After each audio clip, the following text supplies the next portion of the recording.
Bueno, hemos iniciado una serie nueva. Dichosos sean ustedes porque aquí en Toluca comenzamos esta serie. Bueno, en la conferencia anterior, esta es la segunda parte, llamada La Creación y Dios. Esta serie va a cubrir, y no se pierdan todas las demás que vamos a ir compartiendo. Se los digo sinceramente y con todo mi corazón, es una de las series más profundas que yo he compartido o que voy a compartir en las iglesias después de 41 años de ministerio. Tengo grabado casi todo el libro del Génesis, versículo por versículo, lo pueden pedir si no lo tienen disponible. Tenemos Números, Éxodo, he grabado todo el Apocalipsis, las 100 conferencias de Apocalipsis. Y en este estudio que quiero hacer de la creación de Dios, simplemente y únicamente vamos a estudiar los primeros 2 capítulos del Génesis. En otras palabras, los 6 días de la creación y desde luego el 7º día del descanso de Dios.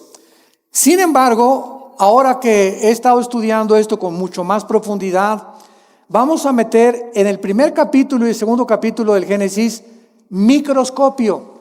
Ya no vamos a ver superficialmente esto, sino que lo vamos a ver ni con lupa tampoco, lo vamos a ver con microscopio. Y ustedes no tienen la menor idea de las riquezas que se encuentran nada más en estos primeros 2 capítulos del libro que en hebreo se llama, si lo quieres apuntar, Bereshit, con B de burro, S-H al final. Bereshit, que significa genao en el griego, y en español, orígenes. Entonces la palabra genao, de donde viene la palabra género, y Génesis significa orígenes. Entonces el libro del Génesis es un libro que trata sobre los orígenes del universo, cómo comenzó la creación, de dónde venimos nosotros, cómo fue hecho el universo, si fue medido, qué cosa usó Dios para el universo, quiénes somos nosotros, hacia dónde nos dirigimos.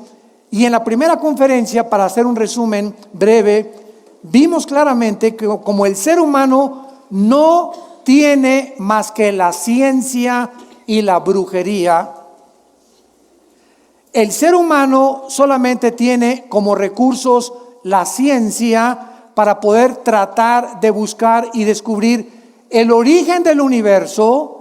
Los científicos nunca lo podrán lograr, porque la ciencia es limitada y para que sea científico tiene que ser repetitivo, tiene que ser demostrado en un tubo de ensayo, en un laboratorio. La ciencia, los científicos observan los fenómenos, toman notas y lo tienen que comprobar. Entonces es imposible que por medios naturales, es imposible el ser humano pueda decir el universo comenzó de esta manera. Y como es imposible, también se han inventado teorías, se han inventado hipótesis, como por ejemplo la teoría del Big Bang, que dice la gran explosión, pues el universo comenzó con una gran explosión. Y cuando comenzamos nosotros a pensar, a usar la mente que Dios nos ha dado, comenzamos a preguntarnos quién produjo esa explosión, porque la nada no produce nada. Entonces, si una explosión tuvo que tener un origen para esa explosión, ¿qué fue ese origen que originó la explosión? Número 1. Número 2, de acuerdo a las leyes de la física, la primera y la segunda ley de la termodinámica establecen claramente: nada se crea ni se destruye, solo se transforma, y el universo se encuentra en un estado de corrupción, de descomposición, de cambio. El sol está perdiendo millones de toneladas más a cada segundo. Tú estás envejeciendo celularmente, nuestro carro envejece, los edificios envejecen, el universo está envejeciendo. Hay millones de estrellas que ya han desaparecido, pero que nos sigue llegando la luz de esas estrellas, aunque ya desaparecieron. Esto lo establece la segunda ley de la termodinámica. Entonces, de acuerdo a las mismas leyes físicas, es imposible que el universo haya comenzado de la nada, porque la nada no produce nada. Entonces, encontramos que las mismas leyes físicas contradicen lo que se ha especulado que es y se considera una teoría. Otra de las contradicciones tan grandes que existen, ¿verdad?, es que pues nosotros, como no sabemos quién fue primero, hombre o mujer, cómo comenzó la raza humana, pues se inventó también el pobre Carlos Darwin. Yo de veras tengo compasión por Carlos Darwin. Me acuerdo cuando leí su famoso libro, El origen de las especies. Si tú lees El origen de las especies, Darwin nunca, dile a tu maestro, aseguró ni confirmó lo que él escribió como un carácter especulativo, que nosotros éramos el resultado de una evolución fortuita y accidental. Si Darwin, escúchame muy bien, si Darwin hubiera conocido las leyes de la genética que se descubrieron hasta 1954, Darwin, creo que era un hombre honesto, no hubiera sostenido ni hubiera imaginado que venimos de los animales, que todo fue el proceso, que el camello se convirtió en un dinosaurio, la jirafa se convirtió en un león, los perros se convirtieron en tigres, los leones se convirtieron en hipopótamos, porque en 1954 dos científicos en medicina, el doctor Watson y el doctor Crick, se les da el premio Nobel de Medicina por descubrir la hélice del ADN. En 1954 se les da el premio de medicina por descubrir lo que es el ácido desoxirribonucleico, ADN. Muy bien, ¿qué es el ADN? Para comprender la creación de Dios. En tu cuerpo tienes billones de células. En mi cuerpo tengo billones de células. Y dentro de cada una de estas células existe un código genético hereditario, donde está escrito en este código microscópicamente condensado como un software, para usar el idioma cibernético del siglo XXI.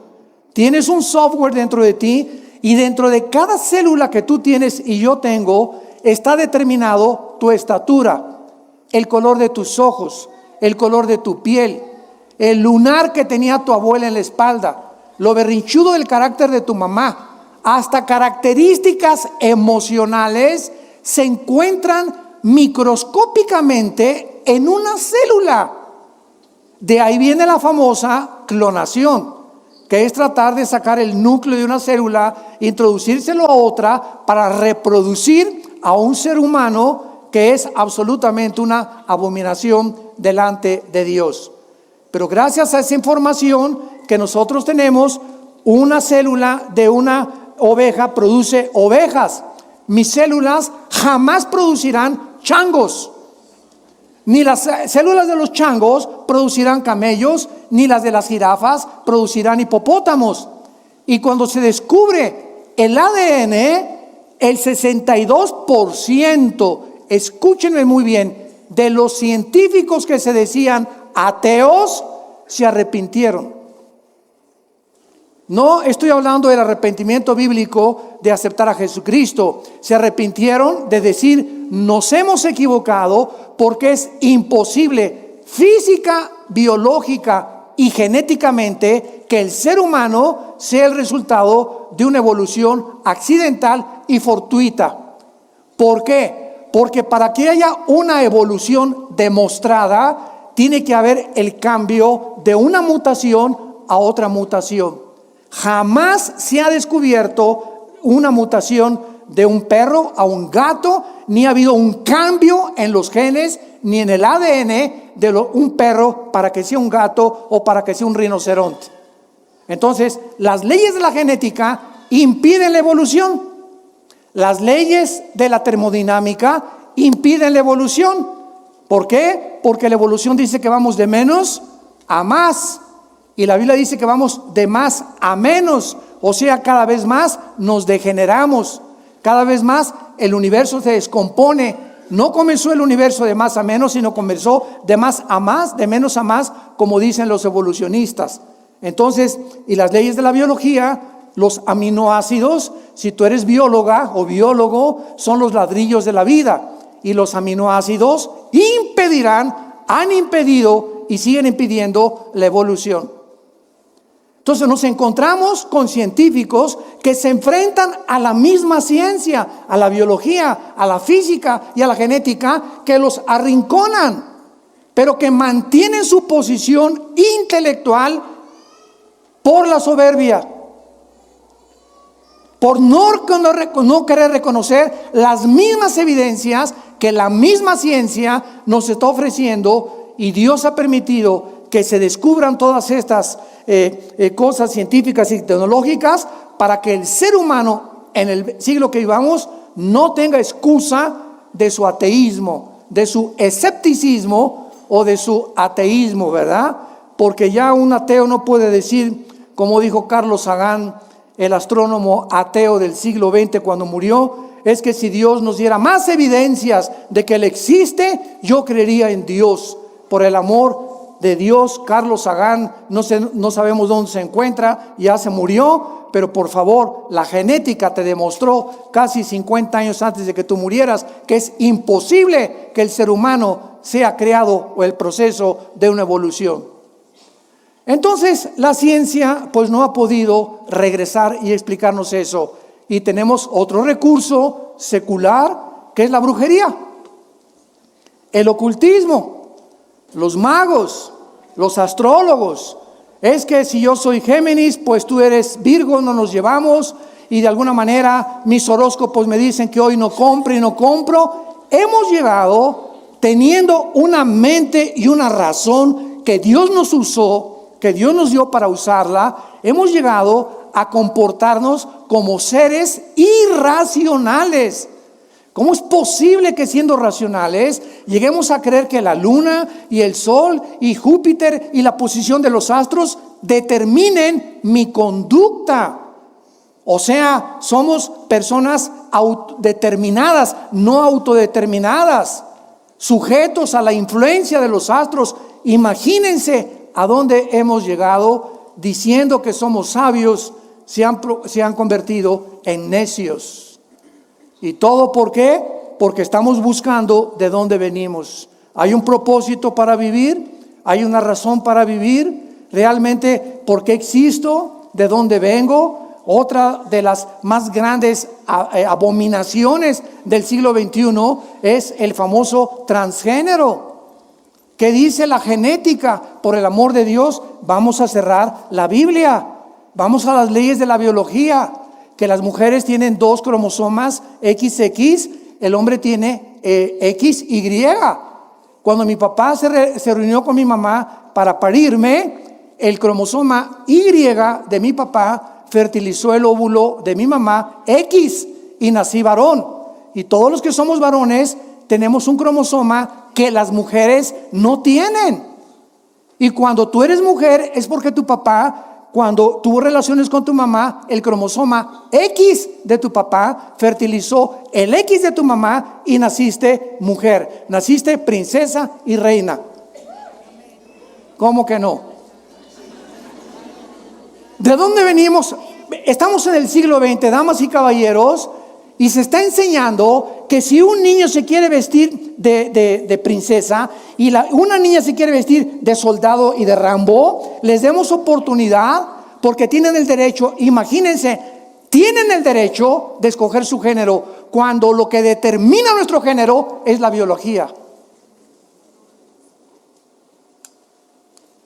Tú eres hombre por las cromosomas que tienes y tú eres mujer por las cromosomas que tienes. Así nos diseñó Dios. Entonces, si tú quieres cambiar tu papel o los elementos cromosómicos de tu naturaleza, ¿qué estás haciendo? Atentando contra la naturaleza. Dejemos a un lado la Biblia. Estás rechazando las leyes naturales por las cuales tú fuiste creado y naciste. Y tratando de cambiar tu identidad. Por eso el 63% de las personas que han querido operarse y volverse mujeres u hombres se han suicidado. ¿Me escucharon? El 62%, damas y caballeros, de los que han querido cambiarse el transgénero se suicidan. No soportan después tener otra identidad, se engañaron completamente. Y hay una lucha emocional y mental impresionante, porque dentro de tu alma tú sabes que eres hombre, tú sabes que eres mujer y quieres cambiar eso. Chocas contra la naturaleza y viene un problema mental. De ahí viene lo que clasificaron los psicólogos como múltiples desórdenes de la personalidad, esquizofrenia, sociopatías, psicosis, paranoias, que son únicamente problemas mentales que los seres humanos se han provocado por luchar contra la naturaleza y contra las leyes de Dios. Jesús vino a darnos vida y vida en abundancia. Jesús vino a alumbrarnos y a mostrarnos que no venimos de la nada, que fuimos creados a su imagen y semejanza, que somos agentes morales responsables de nuestras acciones y que si nosotros le escuchamos y le obedecemos, vamos a conocer el significado verdadero de vivir. Abran sus Biblias los que la traigan. En el libro de Job, capítulo 38, y vamos a ver nosotros que hace más de aproximadamente 5,000 años, porque el libro de Job es tan antiguo como el libro del Génesis. El libro de Job fue escrito en tiempos de los patriarcas. Y el libro de Job es el libro que contiene más evidencias científicas. No estamos hipotetizando ni especulando como el libro de Darwin. A lo mejor, chance y, no estoy seguro, puede que. Es un lenguaje que no es nada científico. El libro El origen de las especies, que te han lavado el cerebro en la universidad, estudiante que me escuchas, para decirte que es un libro científico. Tiene todo menos científico. Son solamente postulaciones, tesis que jamás se llegaron a comprobar ni se han comprobado. Porque para que haya evolución tiene que haber el cambio de una mutación de una especie a otra especie. Díselo a tu maestro derechito y a la yugular. En Job capítulo 38, Dios le hace una pregunta a Job. Versículo 4: ¿dónde estabas tú cuando yo fundaba la tierra? Házmelo saber si tienes inteligencia. Esta pregunta ha quedado en el aire por más de casi ya 6,000 años que el ser humano tiene sobre este planeta. ¿Dónde estábamos cuando Dios fundaba la tierra? ¿Cuál sería la respuesta? Muy sencillo: no existíamos. Porque antes de que nosotros fuéramos creados, lo vamos a ir viendo con mucha profundidad, este planeta, la tierra, ya estaba habitada antes que nosotros. No por seres humanos, sino por ángeles. Los ángeles ocupaban esta tierra y aquí en este planeta fue creado Lucifer. Y cuando hablamos de ángeles, quiero volver otra vez a repetirlo. La creación de Dios en la Biblia es serafines que están arriba del trono de Dios, querubines que están junto a Dios guardando su santidad, y vamos a explicar todo esto detenidamente. Y los ángeles son otras entidades espirituales, porque la palabra Malek en el hebreo, con K al final, y Angelus en el griego, significa mensajeros. Entonces, los querubines no son ángeles, los serafines no son ángeles, son otra especie de creación espiritual de Dios. Cuando me preguntan, ¿usted cree que el universo está poblado por seres de otros planetas? La respuesta es claro, amén y amén, pero no por marcianos, ni jupiterianos, ni mercurianos, sino que el universo, lo dice la Biblia, está poblado por millones de millones de millones de ángeles en otras galaxias. Y el centro, el núcleo de todo el universo y el sistema solar donde nosotros vivimos, el centro del universo es este minúsculo planeta que se llama Tierra. ¿Lo podrías tú creer? Que hay estrellas que son 1,000,000 de veces, escucha lo que te digo, más grandes que el Sol. Para que tengas una idea, el Sol es 1,000,000 de veces más grande que la Tierra. O sea, dentro del Sol cabrían 1,000,000 de planetas Tierra. Para que tengas idea de la grandeza del Sol. Y hay estrellas 1,000,000 de veces más grandes que el mismo Sol. Y la Tierra, este minúsculo y aparentemente inofensivo y completamente marginado planeta, de los más chiquitos que hay, ahí escogió Dios venir a tener el inicio de la creación, por lo cual la Biblia comienza en Génesis 1:1, en el principio Dios creó los cielos y Marte. ¿Dice eso? Dios creó los cielos y el objeto de la reflexión de Dios y el objeto a donde Dios nos quiere llevar es mostrarnos desde el principio de la Biblia que este planeta no solamente es especial, sino, escúchame bien, en los próximos años, este planeta, Dios que habita ahorita en el tercer cielo, va a bajar como cuando estuvo en el huerto del Edén. Adán y Eva caminaban con Dios en el huerto del Edén. Dios caminaba con ellos en el huerto del Edén. Dios como forma humana caminaba con ellos y platicaba con ellos. Y cuando vino el pecado, Dios nos dejó a nosotros, perdimos la espiritualidad y cuando recibimos a Cristo la recobramos. Pero este planeta, cuando Jesús venga, se convierte en el trono de Dios del universo.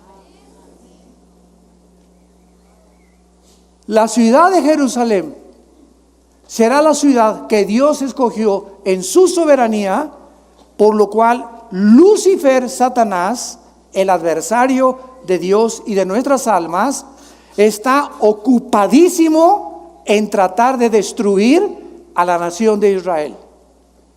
Pero como la mayor parte del mundo, periodistas, conductores, analistas políticos, científicos, están ciegos a este libro, a la Biblia, y no ven más allá de lo que la Biblia dice, no entienden el conflicto espiritual que la Biblia nos muestra de por qué Hitler, los nazis, los quisieron destruir. Cuando los nazis, teniendo guerra contra Rusia, contra José Stalin, Winston Churchill en Inglaterra y los americanos, Hitler se olvidó de Rusia, de Inglaterra y de Estados Unidos y se volvió contra un grupo étnico de judíos que no tenían armas, ni nación, ni ropa, ni dinero, con odio jarocho.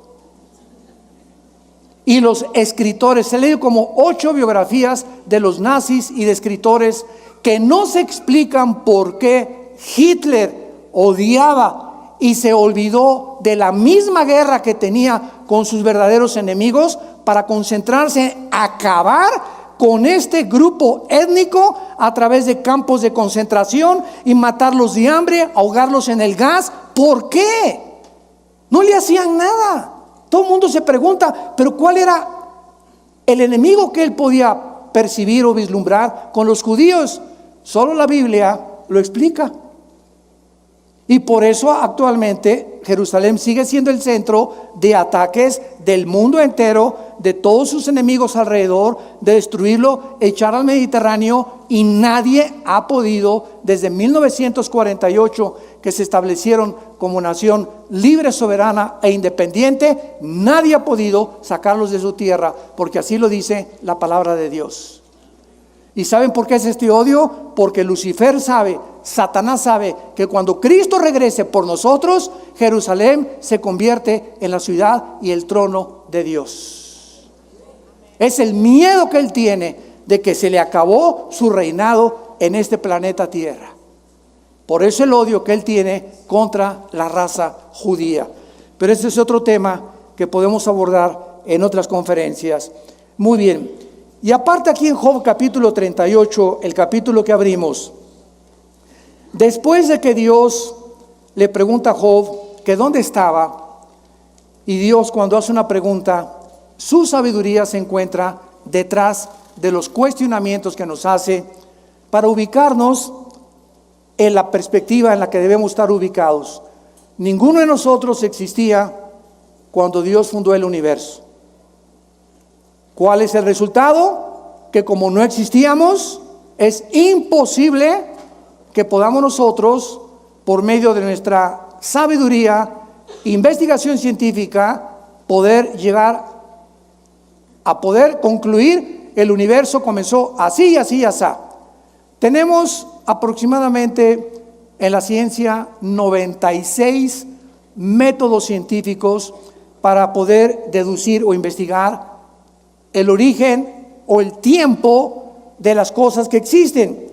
O, por ejemplo, vas a la escuela y te dicen, el universo tiene, o la Tierra tiene 13 billones de años, o 15 billones de años.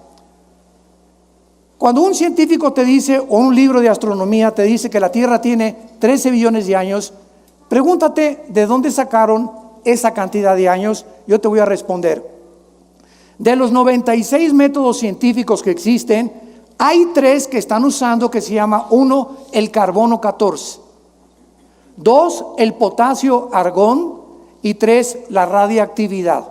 Muy bien, el carbono 14, que es el más aproximado para poder averiguar la edad de un fósil, de una piedra, es aproximadamente con un margen de error de 2 a 3 billones de años.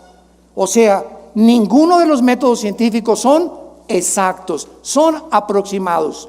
Muy bien, si los científicos dicen que a través de los métodos que la geología ha podido investigar, la Tierra tiene 13 a 15 billones de años, ¿no contradice la Biblia? ¿Por qué no la contradice? Porque la Biblia no dice cuántos años tiene la Tierra cuando fue fundada. Y yo creo que la Tierra tiene, el planeta Tierra tiene billones de años. Estoy de acuerdo con eso. El ser humano tiene 6,000 años de historia. Eso es lo único que es dogmático. El ser humano no tiene más de 6,000 años viviendo en este planeta. ¿Cómo lo sabemos? Por las genealogías que existen desde el libro de Adán hasta el Apocalipsis. Cuando Cristo vino y apareció en el mundo, lean ustedes Lucas y Mateo y van a encontrar hijo de tal, hijo de tal, hijo de tal, hijo de tal, hijo de tal, hijo de Abraham, hijo de Adán, hijo de Adán, hijo de tal, hijo de José, hijo de María, Jesús. Yo me preguntaba cuando estudiaba teología, ¿por qué Dios nos permite todos? A mí qué me importa hijo de quién, ¿verdad? Para acabar pronto, a la mexicana, ¿no? Bueno, y a mí, digo, ¿cuál es el propósito, no? ¿Por qué la Biblia nos pone la genealogía o la descendencia de Jesús desde Adán y desde Abraham? Y cuando ya comencé a profundizar aún más, descubrí porque a Dios le interesa, fíjense lo que les voy a decir, a Dios le interesa que cuando su Hijo Jesucristo apareciera en el escenario mundial, fuera el único ser humano de quien se pudiera citar o se pudiera deducir desde dónde venía. Toda su ascendencia de Jesucristo es la que se encuentra en 2 evangelios. ¿Y esto por qué? Porque a través de la prueba de las genealogías de Cristo, Cristo demuestra a los fariseos, a los religiosos, a los expertos en la ley, que Él era el Mesías que Dios había prometido. Sus credenciales venían por venir de María. María descendía del rey David. David descendía de la tribu de Judá. De la tribu de Judá descendía Isaac. Isaac descendía de Abraham. Abraham descendía desde Adán. Y esto lo prueba la Biblia para demostrar que Jesús no es Buda, no es Mahoma, no es Mahatma Gandhi, no es Walter Mercado, no es Confucio. Él es mi Hijo bien amado, en quien tengo toda mi complacencia. Cuando fue bautizado, fue la voz que se oyó: es Jesús. Él es. No sigas a Mercado, no sigas a Buda, no sigas a Confucio. Son hombres altruistas, son hombres que de alguna forma fueron buenos de acuerdo a nuestra calificación y nuestra perspectiva, pero no eran el Hijo de Dios. No eran los que tenían toda la sabiduría del mundo. No eran los creadores de la vida. Es Jesucristo, el que celebramos ahora en Navidad, el que es realmente y vino a darnos la vida eterna. El que dijo: yo soy el camino, la verdad y la vida. Yo antes de ser cristiano, ustedes lo saben, yo era ateo, comunista. No tenía otra, estaba decepcionado de la religión que mis padres me heredaron. Quería ser cura a los 12 años, me corrieron a los 6 meses. Cuando descubrí que me gustaban las mujeres, porque me habían dicho que tenía que hacer el voto del celibato. A los 13 años estuvimos mis hermanos y en colegios lasallistas, y pues nos mandaron al seminario, vivíamos en Acapulco, y me dijeron una noche, nos juntaron a todos los que estábamos ahí en el noviciado, que ustedes tienen que enterarse que cuando sean ordenados van a tener que hacer el voto del celibato. Y le pregunté: perdón, ¿qué es eso? Que ustedes no se pueden volver a casar, o no se pueden casar nunca. Y esa noche me acuerdo que vi una güerita pasando ahí por el seminario, se parecía a mi esposita linda, hermosa, prichocha. Y le hablé a mi papá el otro día y soñé con ella, ¿cómo es Dios, no? Y le dije: papá, discúlpame, ven por mí porque yo no puedo ser cura. Me dijo: ¿por qué? Le dije: porque me gustan las mujeres. Y pegó un brinco mi papá de felicidad que no se imaginan. Él tampoco quería que yo abrazara el sacerdocio, y pues me decepcioné y dije: no, aquí todo el mundo, ¿verdad? Aquí no hay verdad ni en ningún lado. Y pues nos fuimos al extremo, al comunismo, al ateísmo, al escepticismo, a luchar contra todo lo que es autoridad. El Che Guevara tenía una foto grandísima, como de 2 metros arriba de mi cama. Me ponía la boina del Che Guevara. Era la época de los 70s, los 80s, etcétera, etcétera, hasta que me encuentro con Jesús. Aquel que estaba colgado en nuestra casa en una cruz, en un crucifijo, aquel que jamás abrimos, ni mis padres la abrieron por su ignorancia, tal vez sincera, la Biblia. Cuando llegaba un cura a la casa, tenía un candado, nuestra Biblia, arriba del piano, y el cura tenía la llave, y él solamente al llegar cada sábado que mi papá lo invitaba a comer, la abría y nos permitía, con su permiso, leerla. Estaba vetada completamente. Hasta 1962, damas y caballeros, 1962, el Segundo Concilio Vaticano, uno de los mejores papas que ha habido, Juan XXIII, le decían el gordito bonachón.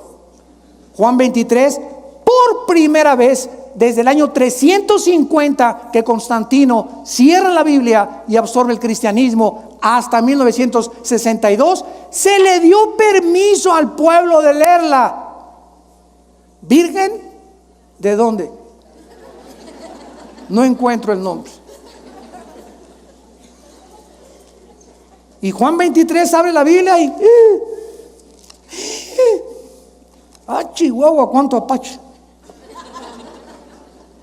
Y manda Juan 23 quitar las estatuas de las iglesias, manda quitar el latín, porque era el latín en que se daba la iglesia. Tú entrabas, no sabías ni de qué se trataba la onda.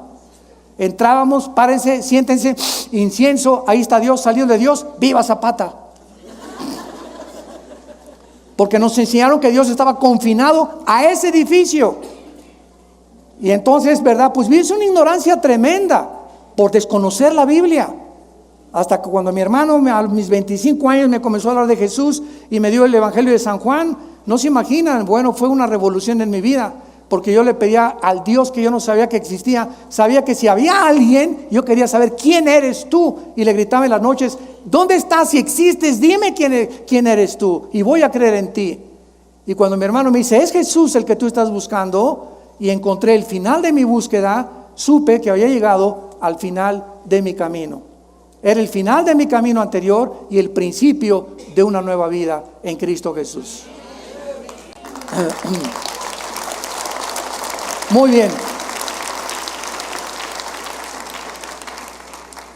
Dice aquí en el libro de Job, que acabamos nosotros de abrir ahorita, que no solamente Dios hizo estas preguntas que no tienen respuesta desde la perspectiva humana, sino que también dice Dios y le pregunta, vean ustedes los signos de interrogación, versículo 5, Job 38.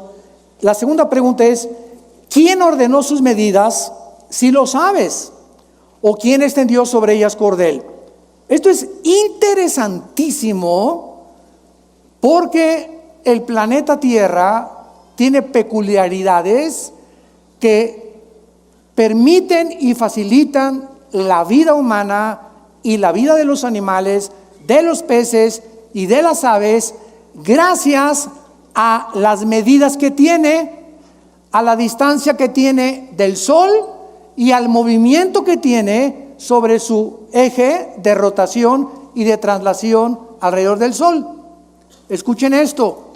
De acuerdo a los astrónomos y a los científicos, la Tierra tiene una inclinación exacta de 23 grados y medio.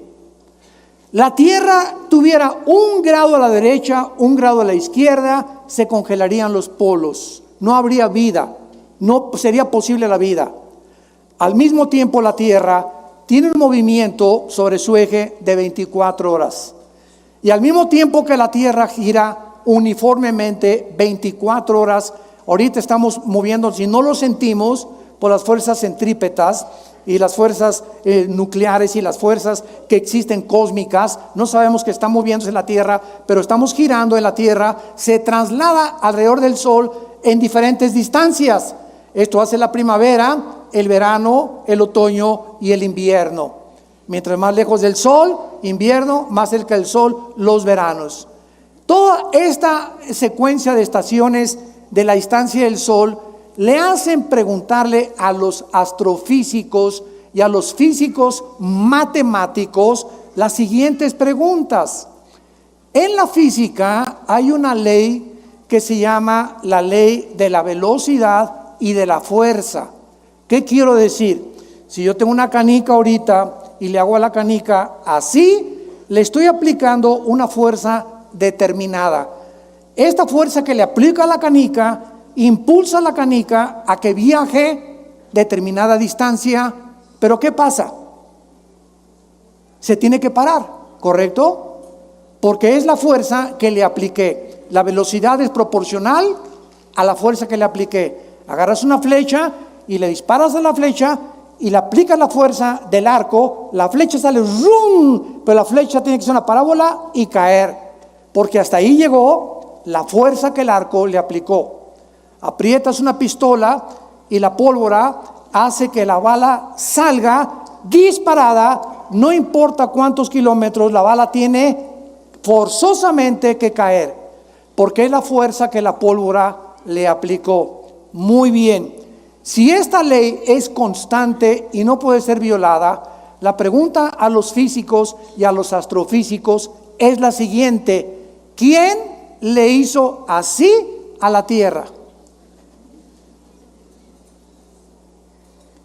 Señores físicos que nos acompañan, por favor, pues las fuerzas del universo, no solamente la Tierra tiene un movimiento de algo invisible que la hace moverse, sino que su velocidad no la ha perdido.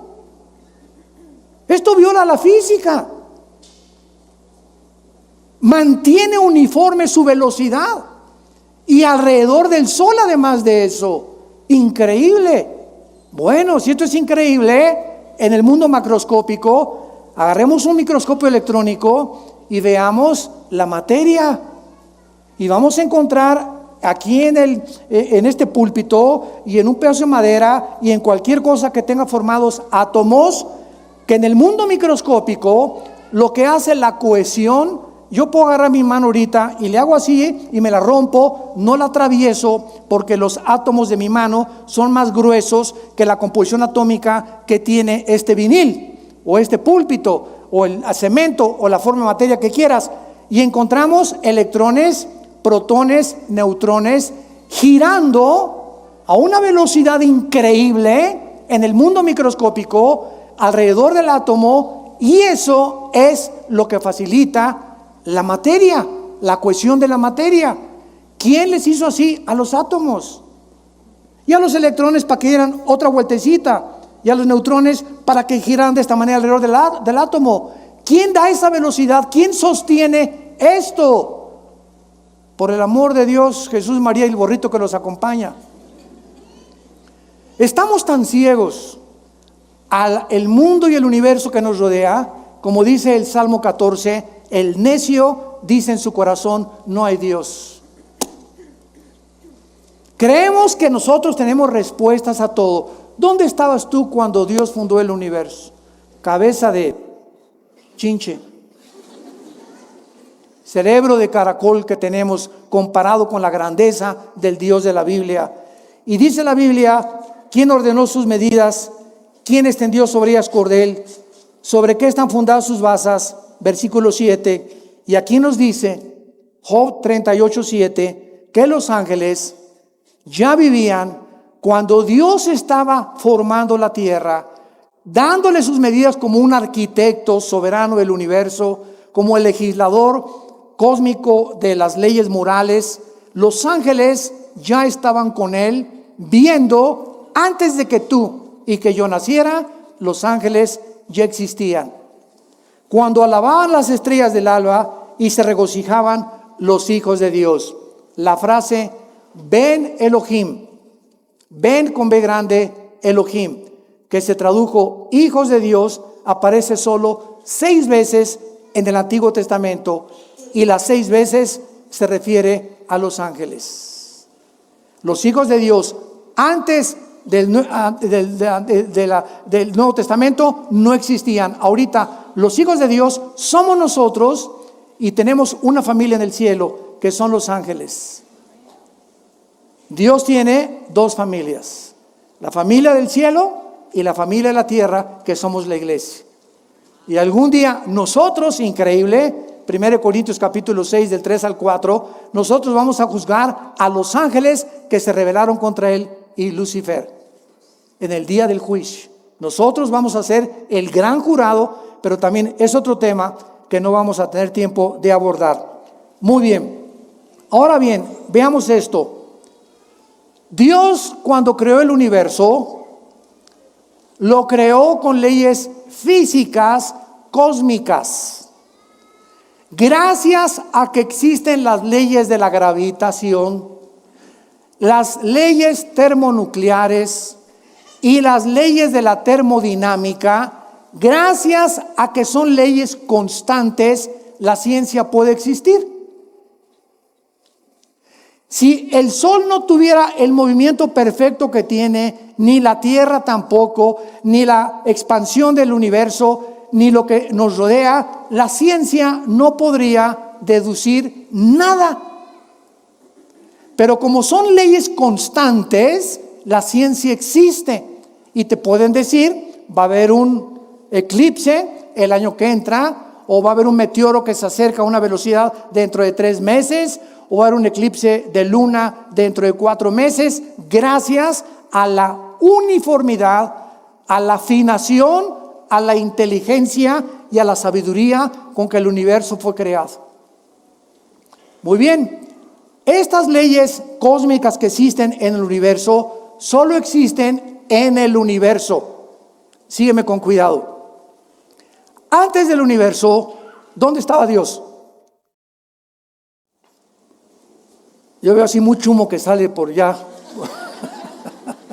Les dije que íbamos a darnos un banquete con esto. Eso es maravilloso. Ahí me emociona compartir todo esto. Todos estos tesoros tan preciosos de la Biblia. ¿Dónde estaba Dios antes del universo? La Biblia lo dice en Isaías 57:15.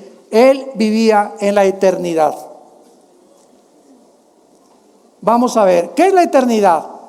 Vamos a pintar aquí algo invisible arriba de mis manos. Esto es la eternidad, una dimensión desconocida. Muy bien. La eternidad no tiene tiempo. En la eternidad no existe el tiempo, no existe el pasado y el futuro, nada más el presente. Por eso Dios se revela en Éxodo 3, yo soy el que soy, el del presente nada más. En la eternidad no existe el tiempo como nosotros.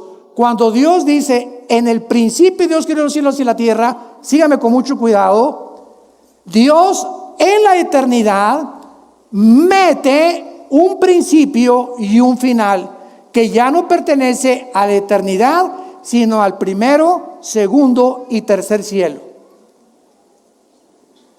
Los tres cielos que menciona 2 Corintios 12, 2 y 3, no existían cuando Dios vivía en la eternidad, ni cuando Dios no había creado el universo. Era el Padre, el Hijo y el Espíritu Santo, nada más. Entonces, Dios inicia el universo con un tiempo. En el principio, cuando dice, en el principio Dios creó los cielos y la tierra, en ese principio vino a la existencia la materia, el tiempo y el espacio. Pertenecen al principio del tiempo y vamos a tener un final. Ahora bien, nosotros los seres humanos estamos encerrados en un universo de 4 dimensiones: alto, bajo, ancho. Y Alberto Einstein, 1943, concluye y postula su famosa fórmula E igual a mc al cuadrado, que significa la energía es igual a la masa por la velocidad de la luz al cuadrado, y se establece el tiempo física, astronómica y científicamente como la 4ª dimensión. Y ahora el mundo científico acepta que el tiempo forma parte de las 4 dimensiones donde tú y yo vivimos. Pero como Dios es eterno, Él está fuera del tiempo, ¿correcto? Él está fuera de nuestras dimensiones, porque estas 4 dimensiones no existen en la eternidad. Y esta es la razón por la cual este libro que tengo en mis manos, señores ateos, escépticos y agnósticos que nos visitan, este libro que tengo en mis manos es un libro hiperdimensional. ¿Qué quiere usted decir? Lean Apocalipsis. ¿Cuándo fue escrito Apocalipsis? ¿Hace 2000 años? ¿No? ¿Verdad? ¿O no? No se queden callados, échenme porras, hombre. No me hagan solo. Claro que sí, fue escrito hace 2000 años por el apóstol Juan. Y el apóstol Juan hace 2000 años es sacado de su cuerpo y trasladado en el tiempo 2000 años y escribe hace 2000 años lo que ya sucedió y lo que no ha sucedido. Juan escribe y vi al anticristo y vi al falso profeta y cayeron las trompetas, y él escribe en el Apocalipsis todo como si ya hubiera sucedido, porque él lo vio. Pero al mismo tiempo lo que él escribe antes y en el futuro no ha sucedido en el presente. ¿Cómo te explicas eso? Esto es lo que significa la hiperdimensionalidad. Como Dios es y trasciende todo, para Dios 1000 años es un día es 1000 años para Dios. El tiempo para Dios no existe como existe para todos nosotros. Otro ejemplo, si tú fueras una mosca, ¿sabes cuánto tiempo vivirías? 24 horas. Y esas 24 horas de la mosca tal vez le parecieron 500 años. Porque el tiempo para la mosca no pasa igual que el tiempo para ti. Si tú tienes un perro, nosotros tenemos 2 perros grandanés que parecen caballos, que son por cierto de mi hijo Caleb, ¿verdad? Los perros duran 10 a 12 años igual que los caballos. Yo tuve caballos y un caballo de 8 o 10 años ya está viejo. Entonces tenemos ahorita un gran danés de 6, 7 años que en equivalencia a la edad humana tiene como 60, 70 años de edad. ¿Por qué? Porque para los perros 7 años son 60 años. Y para nosotros, para la mosca, son 24 horas. ¿Me van siguiendo?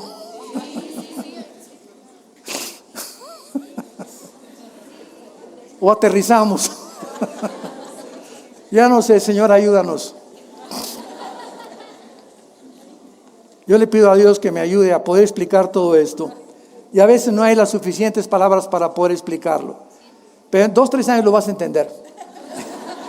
Muy bien. Entonces, el tiempo no existe en la eternidad porque es otra dimensión. Y Dios, para Él 1000 años es un día es como 1000 años. Para la mosca son 24 horas, que a lo mejor son 500 años. Para los animales, perros y caballos que tienen el mismo tiempo también es lo mismo. El que más dura es la ballena, por ejemplo. La ballena puede durar 80, 100 años, una ballena. Entonces, así todos los animales tienen su dimensión. Los peces en el agua tienen también su dimensión. Y ellos viven en una dimensión donde ellos no creen que existe nuestra dimensión. Y nosotros los estamos viendo todos los días. Y los peces completamente, ¿verdad?, inadvertidos, inconscientes de que hay otro mundo. Si se preguntara un pececito al otro, hola, ¿cómo estás? Y no hay, pues nada más aquí estamos nosotros. Ahí viene la ballena, ahí viene el tiburón. Pero nunca se van a imaginar que hay otra dimensión fuera del agua que somos nosotros y que los observamos. Así muchas veces nosotros somos como los peces que estamos en un mundo cerrado y tenemos gente que nos está observando, que son los ángeles.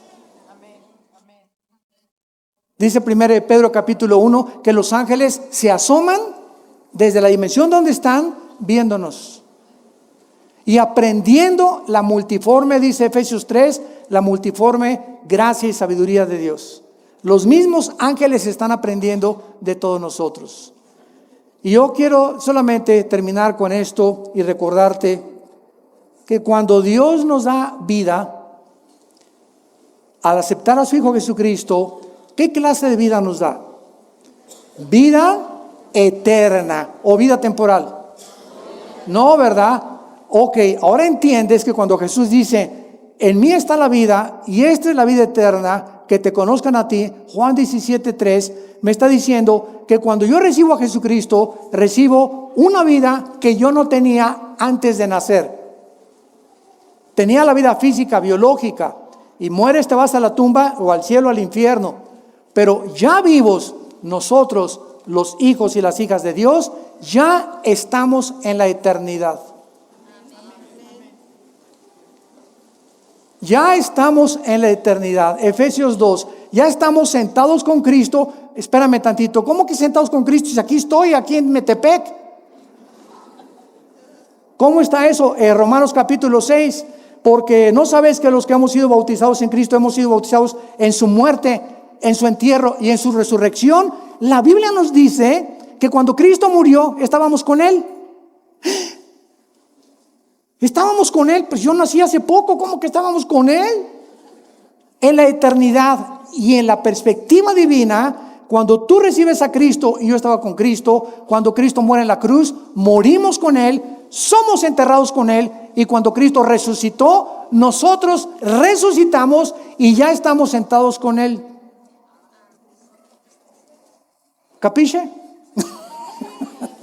En otras palabras, tenemos los cristianos la posición que tenemos en el cielo y la posición experimental. Experimentalmente estamos en un mundo, estamos sufriendo, avanzando hacia el futuro. Un futuro que ya está escrito.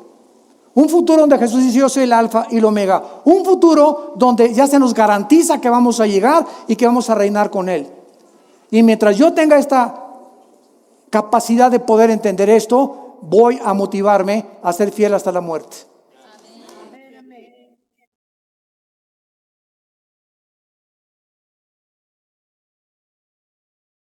Padre, te damos gracias en esta tarde por las maravillas de tu ley.